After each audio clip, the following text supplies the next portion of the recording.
It's been 5 years and I'd almost forgotten what it meant to live for myself. Ever since Luis passed, my life has been on mute. No applause, no laughter, just the sound of kids' footsteps in the morning, the rumble of the washing machine, and late at night, the quiet splash of dishwater as I stood alone in the kitchen. Luis left quickly. From diagnosis to goodbye, it was only 8 months. During that time I felt hollowed out, telling everyone things would be fine, still making soups, delivering pills, checking insurance policies. But deep down I knew. Our story was nearing its final page. In the hospital he looked like a shadow of himself. Thin, fading. The doctor gently told me to prepare myself. But when Luis reached out, took my hand and said, "Lena, promise me you'll still live a full life after I'm gone," I broke down. "Don't talk nonsense," I whispered, my lips close to his ear. "You still have to bake Olivia's birthday cake next year." He smiled, soft, gentle eyes holding mine. "Then promise me, Lena. Take care of the kids, yes, but take care of you too. Will you?" I nodded. But I didn't really keep that promise. For the first 2 years after he passed, I couldn't even begin to think about living fully. Every day I was up at 5:30 making breakfast, getting the kids to school, then rushing to my job as an assistant at the town's community dental clinic. Leftovers for lunch, then back to pick them up, help with homework, cook dinner, do laundry, tuck them in.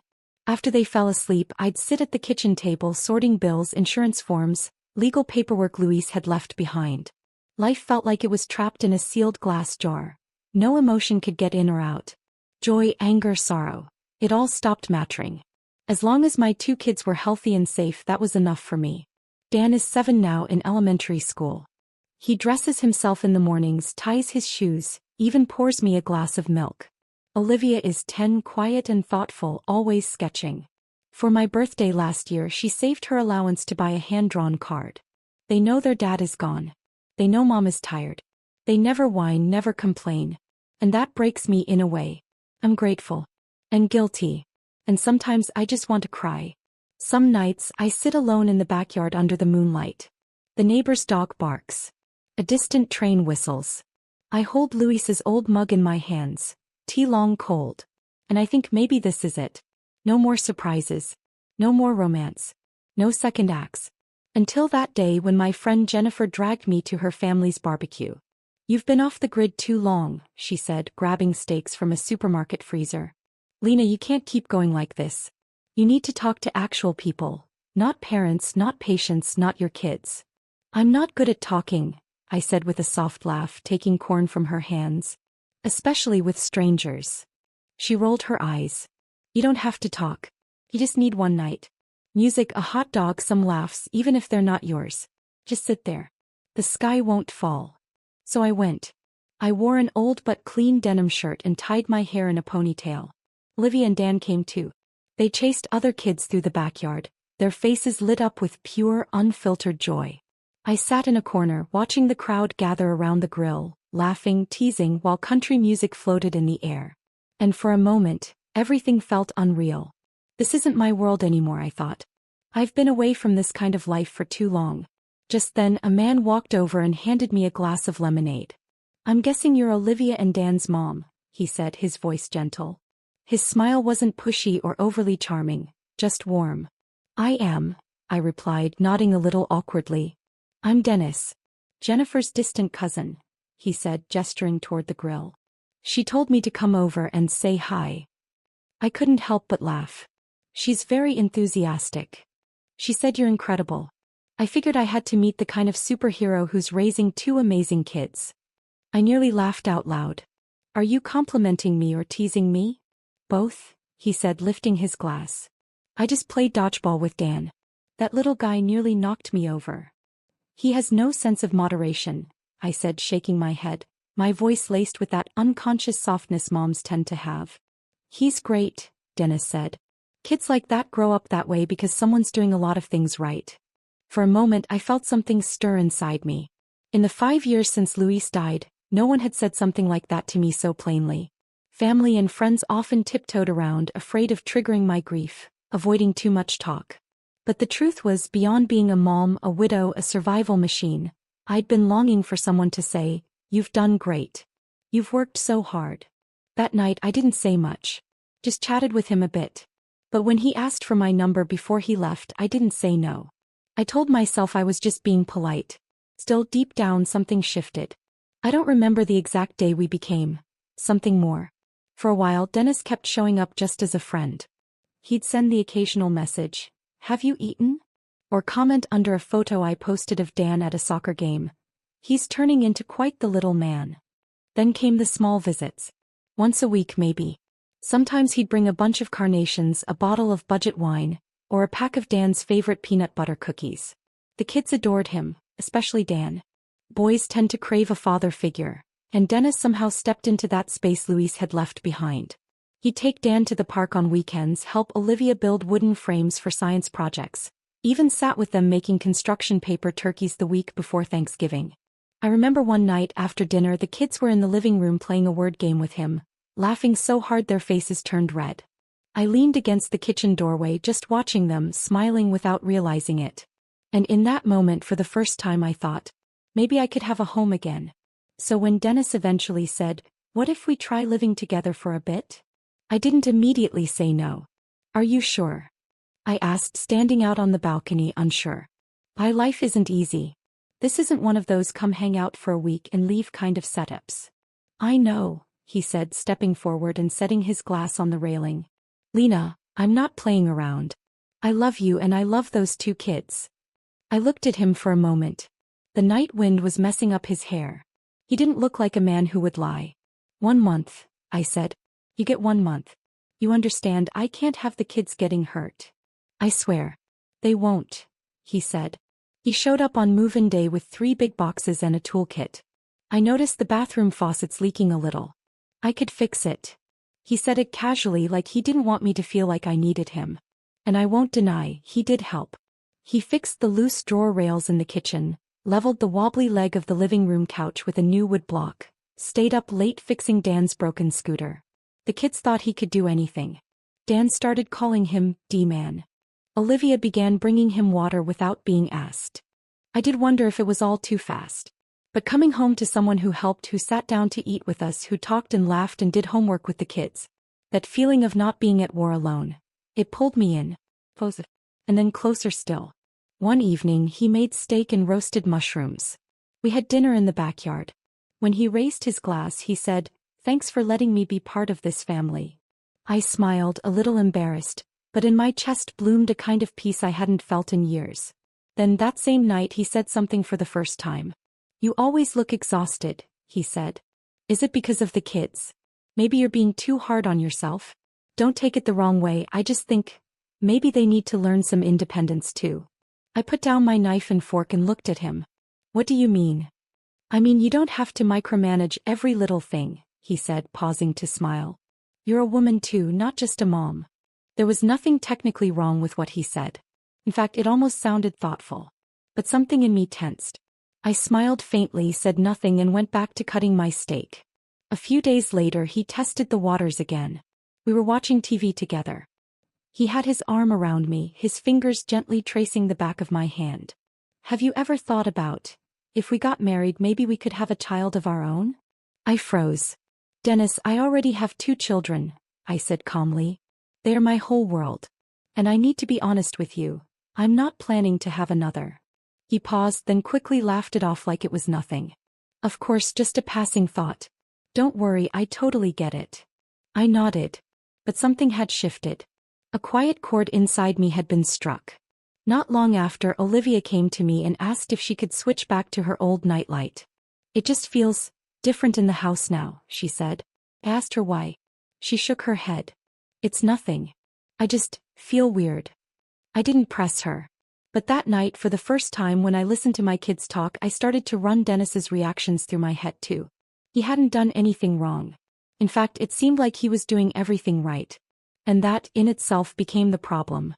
How was it possible for someone to get everything right while trying to blend into an existing family? No stumbles, no awkward fits, no missed cues? My instincts told me something was subtly off. Not enough to point a finger, but enough to feel like a door had been left slightly ajar. One good gust of wind and it'd swing wide open. Some truths don't crash in with a bang. They leak out little by little through the details of daily life. Like the time Dan was playing with his building blocks and Dennis walked in and nearly tripped on one. Didn't anyone ever teach you to clean up after yourself? His voice snapped, sharp enough to make me freeze in the hallway. Dan lowered his head, lips parting slightly but said nothing. Just as I stepped in to defuse the tension, Dennis suddenly broke into a grin. Hey buddy, it's all good. Just didn't want to faceplant, that's all. That smile came too fast. Like a switch flipped. Something about that kind of emotional toggle unnerved me. Dan quietly started picking up the blocks. I crouched beside him to help and he whispered. He sounded like a drill sergeant. I patted his back. Don't worry about it, sweetheart. Then there were the rules. Rules we'd never had before.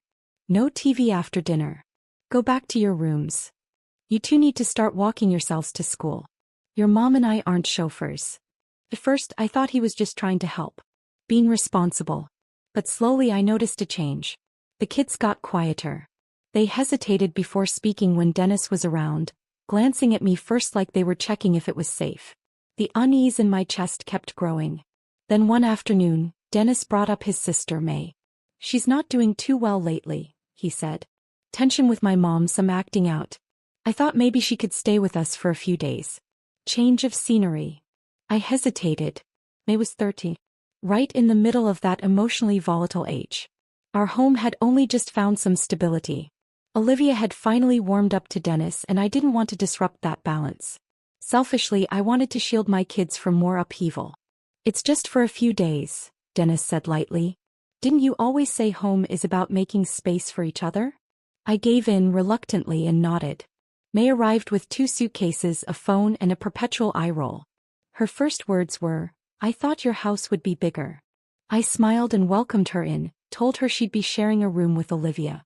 She frowned. You don't have a guest room? Olivia stood quietly by the doorway and murmured, I can give her my bed.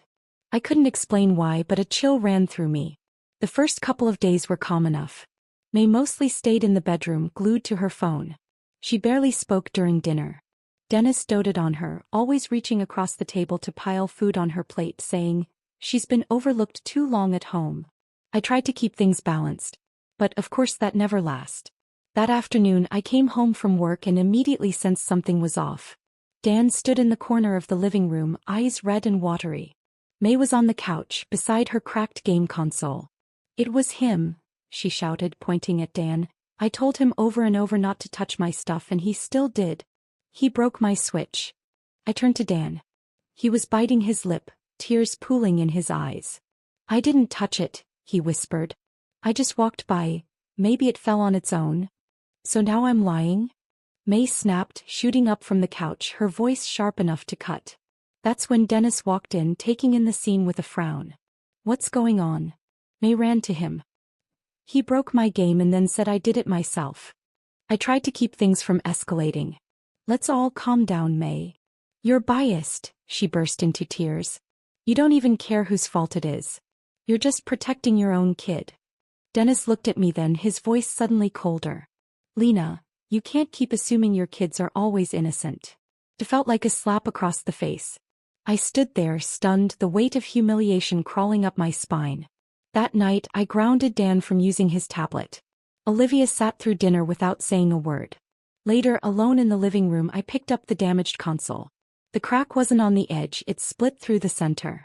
A clean, forceful break like it had been slammed down hard. I wasn't stupid.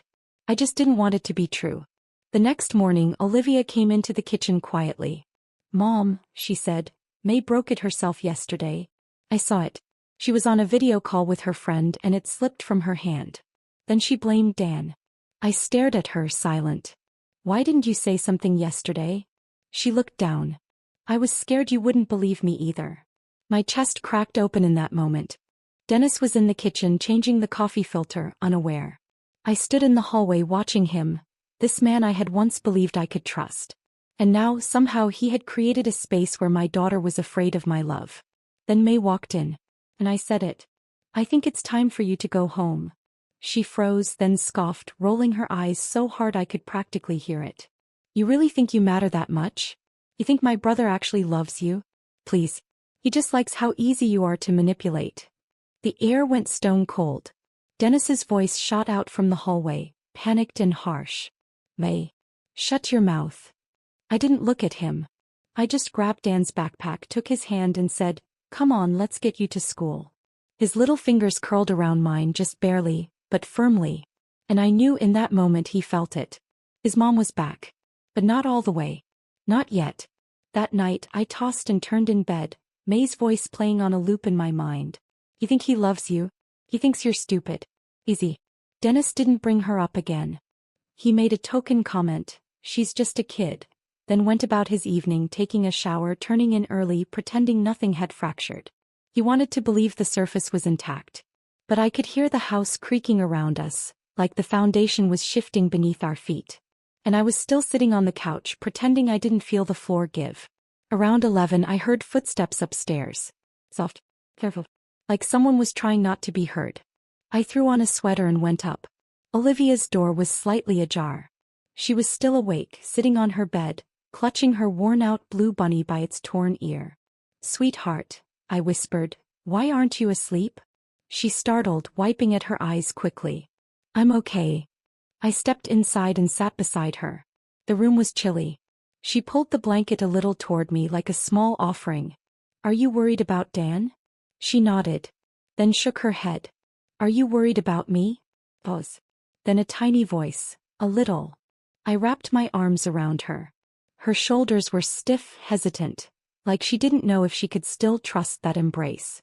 "You don't talk to us like before," she finally said, her voice fragile and testing. "When Dan falls, you don't scoop him up right away. You look at Dennis first." A tight knot formed in my chest. Are we too much trouble now?" she asked, barely above a whisper. "Do you like Dennis and his sister more than us?" She paused, then added, "Are you gonna want your own baby with him instead?" My heart dropped like an anchor. I wrapped my arms around her almost instantly. "No, sweetheart. Absolutely not. Listen to mommy, okay?" She didn't move, but her breathing was trembling, uneven. "You know how much I love you and Dan, right?" I said softly. "From the moment you were born, I knew. Nothing in this world mattered more than protecting you too. But sometimes, adults make mistakes. Especially when we want so badly to believe in someone. When we're scared to carry everything alone again."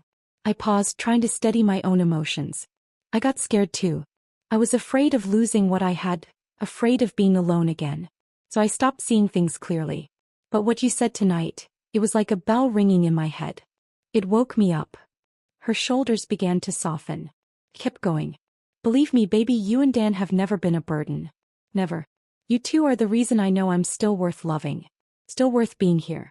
Without you, I wouldn't have made it this far." She finally looked up at me. There were tears in her eyes, but a kind of strength too. More than I expected. "I love you, mommy," she whispered. "I don't want to be your before kid." I pulled her in tighter. "You'll never be my before. You're my right now. My most important now. And my future." We stayed like that for a while. The room was so quiet, we could hear the wind rustling the leaves outside the window. Then she asked, almost inaudibly, "Is Dennis going to leave?" I didn't answer. But in that moment the truth became clear to me. I couldn't keep dragging us through this blurred version of a family. My children, through the quietest signals, had been begging me for help. And finally I was listening. Luis's dying wish for me to live a beautiful life wasn't about finding another man. It was about having the courage to walk away when things turned dark again. That night I slept beside Olivia in her bed. Her hand held onto mine the whole night. And I didn't let go. Because I knew I had finally found the direction that truly belonged to me. For 5 years I thought being a single mother had taught me to be careful. Guarded. But the truth doesn't always show itself through suspicion. Sometimes, it reveals itself in a single accidental moment. One you're never ready for. It was a regular Tuesday. I had just dropped the kids off at school and came home to catch up on bills. I wanted to check our joint bank account. Dennis had been mentioning the wedding budget more often lately, even said his credit card got temporarily frozen and needed me to cover a few things. "Don't worry," he said. "It's just a new card. Just easier if you handle some of the wedding stuff for now. I'll pay you back." It sounded reasonable. And I almost believed him. I logged into the account. At first glance the charges looked normal. Restaurants, gas stations, a grocery run or two. But then I noticed a few unfamiliar locations. One stood out, a large purchase at a men's boutique downtown. The same day he told me he'd stayed home fixing a door lock. I opened my email trying to find a receipt or confirmation. But Dennis used a separate private email. He rarely shared it with me. On a strange impulse I couldn't explain, I grabbed the shared iPad and tried logging into the Chrome account saved on his old device. The password still worked. The browser and messaging apps were still active. The moment I clicked into the message thread, a chill ran down my spine. The chat was with someone named Ricky. Dennis had sent him a photo of me and the kids in our backyard, captioned, "2 pieces of baggage but she's decent. Nice house too." Ricky replied with a laughing crying emoji. "Damn bro, you already moved in?"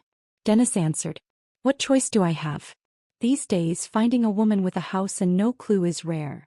I sat at the kitchen table, one hand clutching my coffee cup so hard my knuckles turned white. The clock on the wall ticked softly in the background. But in my head just static. It wasn't shock. It was nausea. I closed the laptop slowly. Let out a breath. Not yet. It wasn't time, not yet. I needed more. Real proof. Enough to shut the door on him forever. For me and for my children. Dennis hadn't come home yet. I didn't text. I didn't call. I just waited. And like always he came through the door whistling, a takeout bag in hand. "Hey, got your favorite fried rice," he said cheerfully, holding up the bag. Line was actually short tonight. "Where were you today?" I asked, watching him closely. He shrugged and smiled. "Just walked around. Picked up a few things. Got some air." "Why?" I slid the bank statement toward him. "So you just happened to buy a tailored suit while breathing fresh air? And booked a $200 bottle of wine, also while walking around, on my card?" He froze for a couple of seconds and the smile drained right off his face. "You went through my account?" "It's my money in that account," I said slowly. "You've been spending it a lot more freely than I imagined." "Lena, I'll admit it, I've been under some pressure. I didn't want you to look down on me." "So you chose to lie?" I pressed. Dennis scrambled, forcing on that polished smile of his. "I just hadn't found the right time to explain. You know I'm not a bad guy, Lena." Right then we heard the front door open. Olivia stepped in, clutching her art board from school, her eyes flicking from him to me, uneasy. I glanced at Dennis and lowered my voice. "I don't want to argue in front of the kids." He clenched his jaw and walked into the living room without another word. That night we all sat down for dinner. Dennis acted like it was any ordinary evening. He played chess with Dan. He fixed the zipper on Olivia's pencil case. He was back to playing the part of the perfect stepdad. I just watched, quiet, letting him perform. But in my heart I knew the truth. He wasn't a part of this family. He never had been. When the house fell quiet and the kids were asleep, I returned to the kitchen table. I saved screenshots of his chats, bank charges, and email receipts into a locked folder. Organized them like a case file. Then I picked up the phone and called Rachel, my best friend, the one who warned me that Dennis seemed a little too perfect. "I need a lawyer," I said.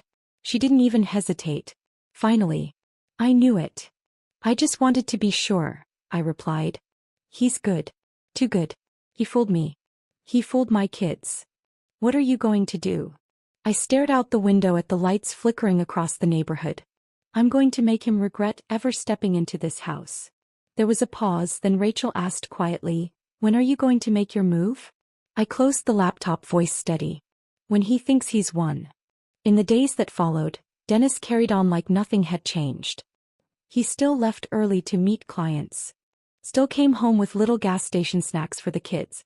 Still offered to do the dishes. Still curled up next to me at night like the perfect partner. He didn't know I was recording everything. Videos, screenshots, all of it. I didn't tell the kids. But they knew something was different. Especially Olivia. She clung closer at mealtimes. She whispered, "Are you okay today, Mom?" And I'd smile and say, "I'm okay, sweetheart. Mommy's always okay." Then came the turning point. One quiet afternoon I was sitting in the backyard sorting paperwork. Dennis poked his head out from the kitchen. "Got a minute? We need to talk wedding details." I closed the folder and nodded. He brought out a few pages of handwritten notes, sat across from me like a man with a plan. "I talked to my mom," he began. "She'd really prefer the venue to be something simple. You know, an outdoor chapel or garden type of thing. I nodded along, poured us both some water, played the part of the cooperative fiancé. When he brought up the budget, he was back in his element. Of course, I'll handle my share, he said. But given your situation, you own the house, great credit, no major debts. It probably makes sense for you to front the initial costs. We'll settle up later. I smiled sweetly. Sure, I'll plan for that. He visibly relaxed, even leaned in to kiss my forehead. I knew I could count on you. Then he said it. But there's something else I need to talk to you about. I looked up, letting the silence invite him forward. He hesitated for a beat, then said slowly, I'd prefer if your kids didn't attend the wedding. And there was. The whole act cracked open like thin ice under a boot. I didn't say a word. Just lowered my glass. He seemed unsure if I'd understood. To be clear, I'm not saying I don't like them. They're great. But that day, it's important to me. I want it to be just about us. So I said nothing. Just kept looking at him. You get it, right? I mean, technically they're not my responsibility. And my mom's going to be there. She might think it's awkward. I nodded slowly and replied, voice calm as silk. You mean to say you don't want my children at their own mother's wedding? He must have sensed the shift in air pressure. His tone turned soft, almost pleading. Lena, don't take it the wrong way. It's not that I don't like them, I just... Do you know what I'm thinking right now?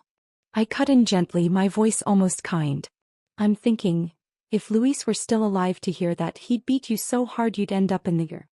He froze, blood draining from his face. I stood up slowly and pushed my chair in.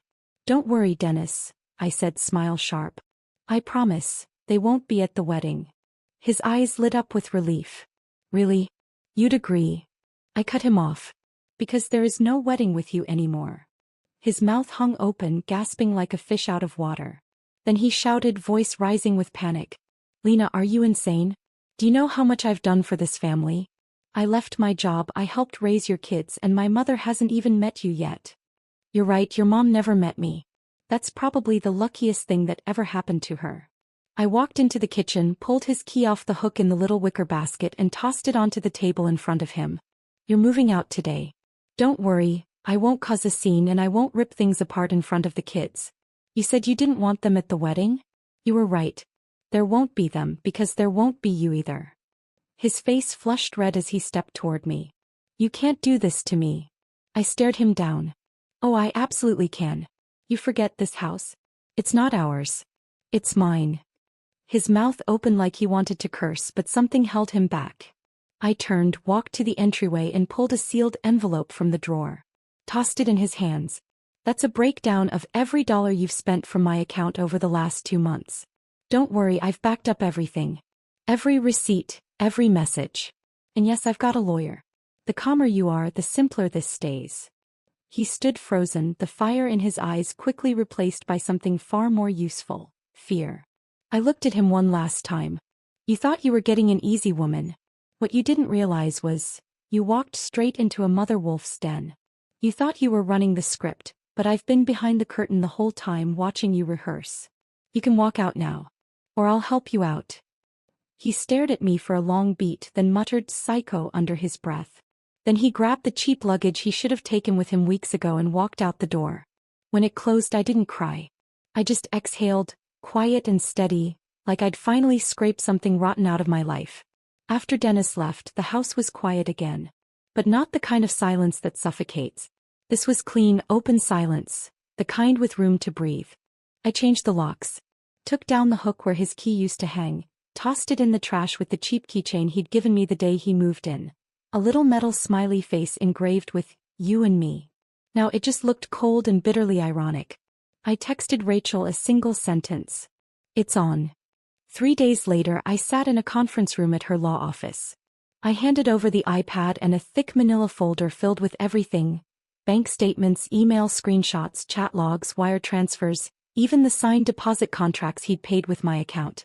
Rachel flipped through the materials, a slow grin spreading across her face. God, I love how you organize.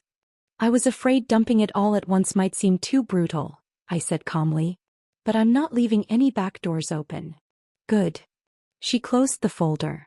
First, we'll issue a cease and desist. Freeze his access to any shared accounts.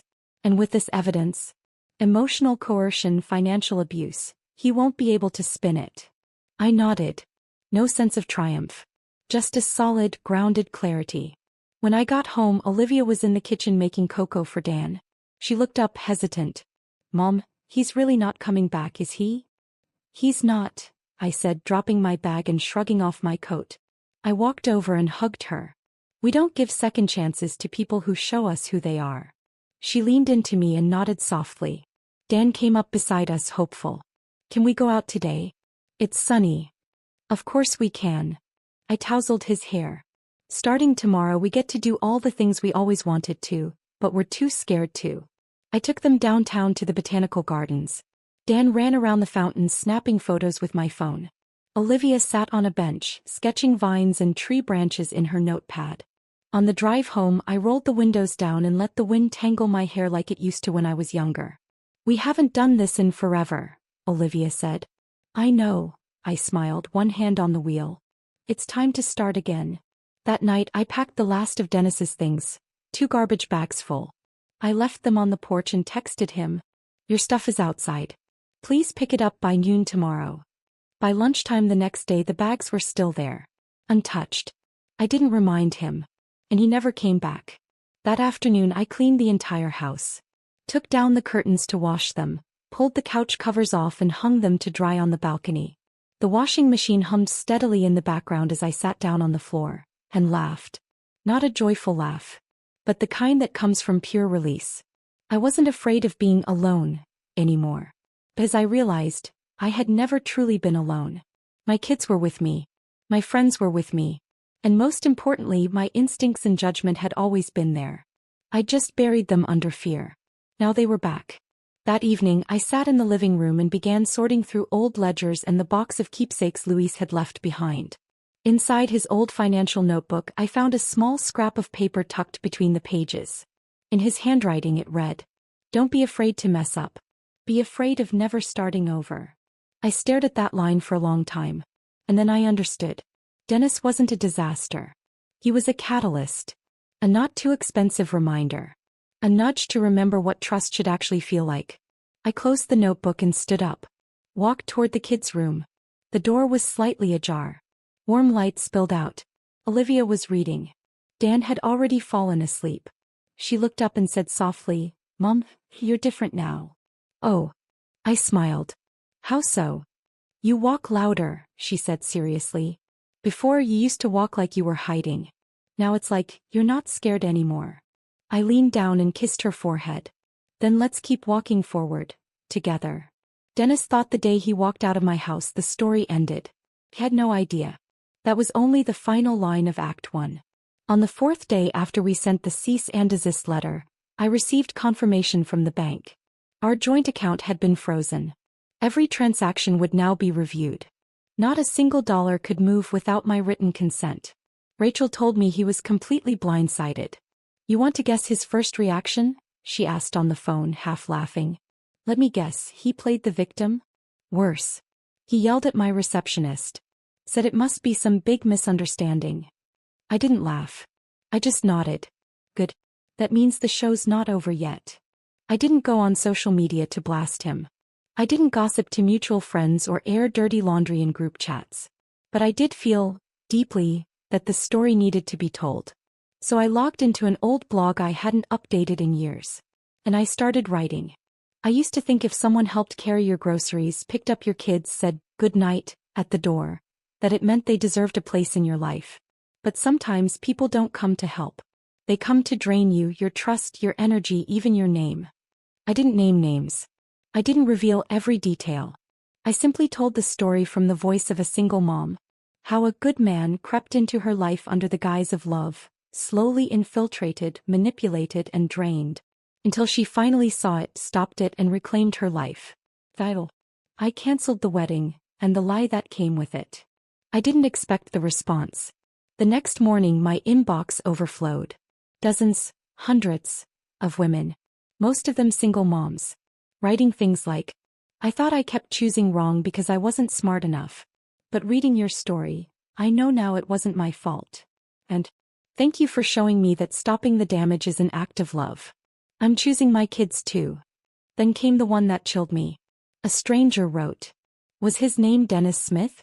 I met someone just like that 3 years ago. Moved into my house. Ate my food. Told me my kid was a burden. I stared at the message. Screenshotted it. Sent it to Rachel. Her reply came back fast and firm. That's enough for conspiracy to defraud. We're filing. We collected statements from 3 women. Submitted them to the district attorney's office as a joint claim. Emotional abuse and financial coercion. In our state, cases like this take time. But once they're in motion, they land hard. Online, the whispers turned to buzz. More people started connecting the dots. Eventually, Dennis's name surfaced. I said nothing. And I denied nothing. Because nothing I'd said was untrue. Finally, Dennis began to squirm. He sent me a long email, pages of it. Not one sorry. But 8 paragraphs about how he was now being harassed, had lost job offers, and was defamed online. His last line. I think you've taken this too far. What happened between us didn't need to be public. I sat there at my laptop, exhaled, and typed back 3 words. Served you right. I hadn't packed a travel bag in a long time. Not since Luis passed away. Back then we were planning a family hiking trip. Just the 4 of us, taking Dan and Olivia on an adventure. The itinerary had been taped to the fridge for weeks. But the day Luis got sick, I pulled it down.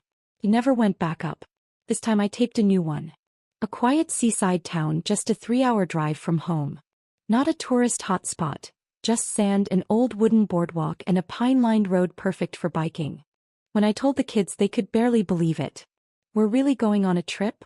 Dan's eyes widened. Really? I said, smiling. No backpacks, no homework, for 3 whole days. Olivia stood at the end of the hall, uncertain. Are you sure, Mom? You're always busy. I'm busy making us happy now. I pulled them both into the room. And from today on, that's priority number 1. We didn't pack perfectly, but we packed with purpose. Olivia brought her watercolor set and sketchbook. Dan stuffed in 3 comic books and his tattered plush shark. We rented a little cabin near the beach. It wasn't fancy, wooden furniture, a bit worn, but when you open the windows you could hear the ocean. The moment I pushed the window open, Dan jumped up and yelled, "This is awesome." I watched him twirl around the room and something warm welled up in my chest. Not quite tears, just that feeling of finally exhaling. That afternoon we took a walk along the beach. Olivia collected seashells to glue onto her drawings. Dan built a sand fortress and insisted on naming it Team Jones Headquarters.